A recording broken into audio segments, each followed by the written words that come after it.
नमस्कार, मी एस.आर. पवार आणि माझ्या यूट्यूबच्या चॅनलचं नाव सुद्धा एस.आर. पवार हेच आहे। आणि मी आज जो विषय घेऊन आलेलो आहे तो अतिशय गंभीर आहे। संपूर्ण देशामध्ये आत्ता याची चर्चा आहे। खऱ्या अर्थाने यामध्ये किती विद्यार्थी बोगस पद्धतीने घुसलेले आहेत अशाच पद्धतीचा सवाल संपूर्ण देशाला पडलेला आहे आणि त्याचं निश्चित विश्लेषण मी आज मांडणार आहे। आणि हे विश्लेषण जेव्हा मी पूर्ण मांडेन तेव्हा तुम्हा सर्वांना हे विश्लेषण 100% पटेल याची माझी यासंबंधी माझी खात्री आहे, मला विश्वास आहे। तेव्हा विनंती आहे की कृपया हे विश्लेषण आपण शेवटपर्यंत पहा आणि जर पटलं तर निश्चित एक लाईक द्या आणि या चॅनलला सबस्क्राइब करा, एवढीच एक विनंती करतो आणि जास्तीचा वेळ न लावता आजच्या विषयाला सुरुवात करतो। नीटची परीक्षा खरं म्हणजे यावर्षी झाली। निकाल 14 जून या दिवशी लागणार होता, तो 4 जून या दिवशीच लागला आणि फार मोठ्या प्रमाणात आरोप प्रत्यारोपाला सुरुवात झाली। जे पैकीच्या पैकी मार्क घेणारे विद्यार्थी 3-4 असायचे ते 67 वरती पोहोचले आणि त्याचबरोबर अनेक विद्यार्थ्यांचे मार्क्स हे फार मोठ्या प्रमाणात वाढले आणि याच्यामध्ये काहीतरी फार मोठं स्कॅम झालं अशा पद्धतीचे आरोप प्रत्यारोप सुरू झाले। त्यानंतर पोलिसांनी तपास सुरू झाला, अनेक आरोपी पकडले गेले, नंतर तो तपास CBI कडे गेला। आता प्रकरण सुप्रीम कोर्टामध्ये आहे। सुप्रीम कोर्टाचाही एक निकाल आलेला आहे। सुप्रीम कोर्टाने अनेक काही निर्देश दिलेले आहेत। त्याचा निकाल नेमका काय आहे त्याचा एक वेगळा व्हिडिओ मी बनवलेला आहे, तो माझ्या चॅनलवरती आहे, तो आपण पाहू शकाल। परंतु या संपूर्ण प्रकारामध्ये आणि या नीटमध्ये नेमके बोगस विद्यार्थी किती हा नेमका सवाल आहे आणि त्याचं उत्तर शोधण्याचा मी प्रयत्न केलेला आहे। RCC चे प्रमुख माननीय मोटेगावकर सर लातूर, त्यांची जी शाखा आहे किंवा त्यांचे जे क्लासेस आहेत त्यांची जी बाईट यूट्यूबवरती उपलब्ध आहे, काही चॅनल्सवरती उपलब्ध आहे आणि जी चॅनलला त्यांनी एक बाईट दिली होती की गेल्या वर्षी 600+ विद्यार्थी हे 26,000 इतके होते आणि यावर्षी त्या विद्यार्थ्यांची संख्या ही 76,000 इतकी आहे। मग जास्त विद्यार्थी किती आहेत तर त्याचं उत्तर त्यांनी सांगितलं की 50,000 विद्यार्थी हे 600+ आहेत। म्हणजे याचा अर्थ सरळ असा होतो की हे 50,000 विद्यार्थी बोगस आहेत। प्रकार इथेच थांबतो अशा पद्धतीने नाही, याचं विश्लेषण मी निश्चित अजूनही पुढे जाऊन करणार आहे आणि ते तुम्हाला पटल्याशिवाय राहणार नाही याची सुद्धा मला 100% खात्री आहे। त्याचं कारण असं की जर 50,000 विद्यार्थी 600+ आहेत ज्यांना मदत झालेली आहे, ज्यांना उत्तरं सांगितली गेली त्यांनी ती लक्षात ठेवली, परीक्षेत जाऊन त्यांनी अशा पद्धतीची बरोबर उत्तरं जी सांगितली गेली तीच नोंदवली आणि 600+ मार्क त्यांनी मिळवलेले आहेत आणि अशा पद्धतीचे 50,000 विद्यार्थी बोगस पद्धतीने याच्यामध्ये शिरले।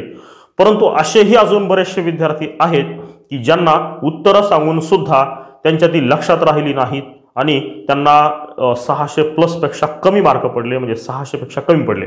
मग काही विद्यार्थ्यांना अक्षरशः 500ही पडले असतील, 400ही पडले असतील, 300ही पडले असतील, 550ही पडले असतील।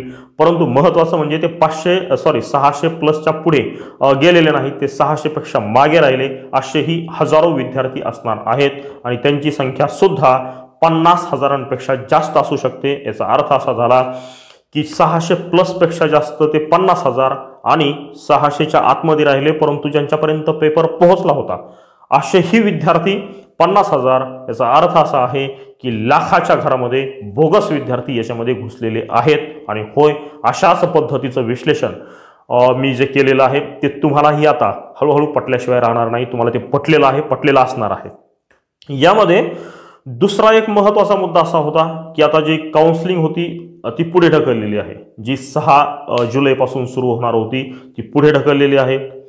रीनीटच्या संदर्भात अजूनही कुठलाही निर्णय झालेला नाही आणि पोलिसांनी ज्या सुरुवातीला काही तपासणी केली त्याच्यामध्ये खऱ्या अर्थाने अनेक शिक्षक पकडले गेलेले आहेत, त्यांच्याकडे अनेक विद्यार्थ्यांचे ज्या पद्धतीने काही कागदपत्र सापडलेली आहेत, काही कॉन्टॅक्ट सापडलेले आहेत, या सगळ्यावरून हे विश्लेषण मी जे करत आहे त्याला एक सपोर्ट मिळत आहे किंवा अशाच पद्धतीचे पुरावे सापडत आहेत। आणि मी ज्या पद्धतीने असं बोलत आहे की यामध्ये लाखो विद्यार्थी सापडलेले आहेत किंवा लाखो विद्यार्थी बोगस पद्धतीने घुसलेले आहेत या म्हणण्याला कुठेतरी अर्थ आहे असंच आपल्याला वाटत आहे।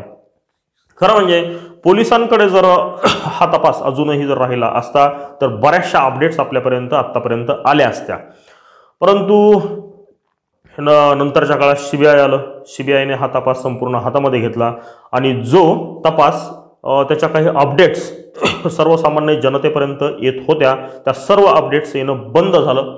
आता ते खरं योग्य आहे की अयोग्य आहे अशा पद्धतीने आपण बोलू शकत नाही किंवा डायरेक्ट सीबीआयवरती आपण प्रश्नचिन्ह उपस्थित करू शकत नाही. त्याच्यामध्ये जी गुप्तता ठेवायची आहे त्या पद्धतीनं ते गुप्तता ठेवत आहेत. परंतु जोपर्यंत पोलिसांकडे हा तपास होता तेव्हा त्यातील बरेचशा अपडेट्स मीडियामध्ये येत होते. सीबीआयकडे तपासाला नंतर अपडेट्स येणं मात्र बंद झालं. यातलं अजून एक महत्त्वाचं असं आहे की जे केंद्र सरकार आहे त्या केंद्र सरकारने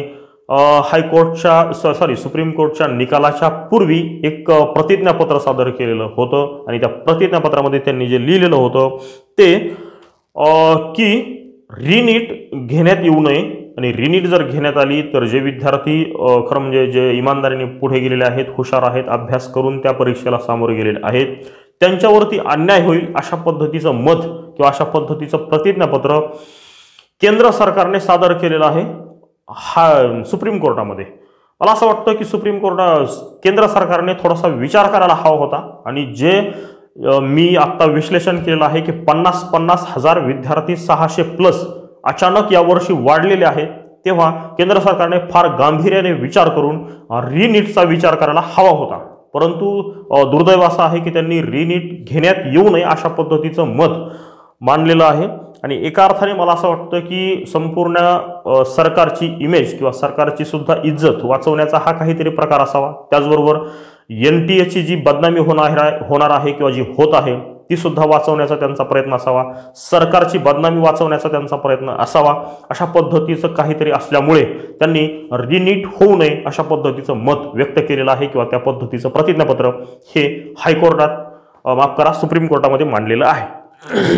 आता हे सुप्रीम कोर्टामध्ये 8 जुलै 2024 मध्ये ज्या काही मतं नोंदवली गेली किंवा अधिकची माहिती उपलब्ध करून देण्याबाबत काही निर्देश दिले गेले. येणाऱ्या काळामध्ये जेव्हा पुढील सुनावणी होईल तेव्हा अजून तपशील आपल्यापर्यंत पोहोचतील. परंतु यामध्ये किती विद्यार्थी बोगस पद्धतीने घुसलेले आहेत याचं जे विश्लेषण मी मांडलेलं आहे ते मी पुन्हा एकदा रिपीट करतो की माझ्या माहितीप्रमाणे किंवा जी संपूर्ण चर्चा आहे किंवा जे वेगवेगळ्या बाईट्स येत आहेत किंवा ही संपूर्ण परिस्थिती जर आपण बघितली तर यामध्ये लाखो विद्यार्थी बोगस पद्धतीने घुसलेले आहेत हे मात्र निश्चित. बाकी येणाऱ्या काळामध्ये आपल्याला इतर अपडेट्स मिळणारच आहेत. अशाच पद्धतीचं विश्लेषण तुम्हाला जर आवडलं असेल तर माझी विनंती आहे की कृपया माझ्या या चॅनलला सबस्क्राईब करा.